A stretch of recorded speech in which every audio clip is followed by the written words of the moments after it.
രാത്രികാലങ്ങളിൽ അയൽ വീടുകളുടെ കതവുകളിൽ മുട്ടുന്ന വിവരം ഭാര്യയെ അറിയിച്ചതിലുള്ള വിരോധത്തിൽ അമ്മയെയും മകനെയും വീടുകയറി ആക്രമിച്ച പ്രതികളാണ് പിടിയിലായത്. മലയൻകീഴ് മേപ്പൂക്കട കോളച്ചിറ മേലേപുത്തൻ വീട്ടിൽ സജീവനെയും അമ്മയെയും വീടുകയറി ആക്രമിച്ച കേസിലാണ് സഹോദരങ്ങളായ പ്രതികൾ പിടിയിലായത്.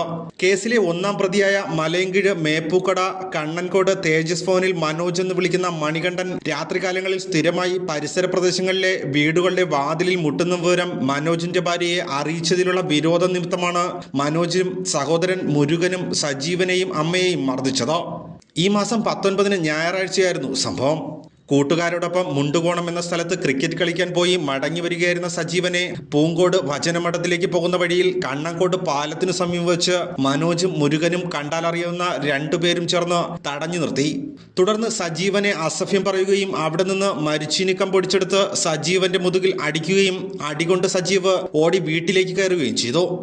മനോജും കൂട്ടരും പിറകെ ഓട്ടോറിക്ഷയിലും ബൈക്കിലും പിന്തുടർന്ന് വീട്ടിൽ കയറി സജീവനെയും അമ്മയെയും ജാക്കി ലിവറായി ഉപയോഗിച്ചിരുന്ന ഇരുമ്പ് കമ്പി കൊണ്ടും മരിച്ചീനി കമ്പ് കൊണ്ടും ആക്രമിക്കുകയായിരുന്നു.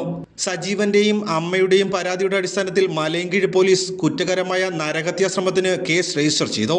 പ്രതികളായ മലയൻകീഴ് മേപ്പൂക്കട തേജസ് ഭവനിൽ മനോജ്, മലയൻകീഴ് പൂക്കട പോളച്ചിറ സീനായ് ഭവനിൽ മുരുകൻ എന്നിവരെയാണ് കാട്ടാക്കട ഡിവൈഎസ്പി ജയകുമാറിന്റെ നിർദ്ദേശാനുസരണം മലയൻകീഴ് SHO നിസാമുദ്ദീൻ, SIമാരായ ശശികുമാരൻ നായർ, ഗോപകുമാർ, പോലീസുകാരായ ഷിജുലാൽ, അജിത്, സതീഷ് എന്നിവർ അടങ്ങുന്ന സംഘം പിടികൂടിയത്.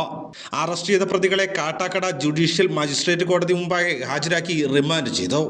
ഭാരത് വിഷൻ, മലയൻകീഴ്.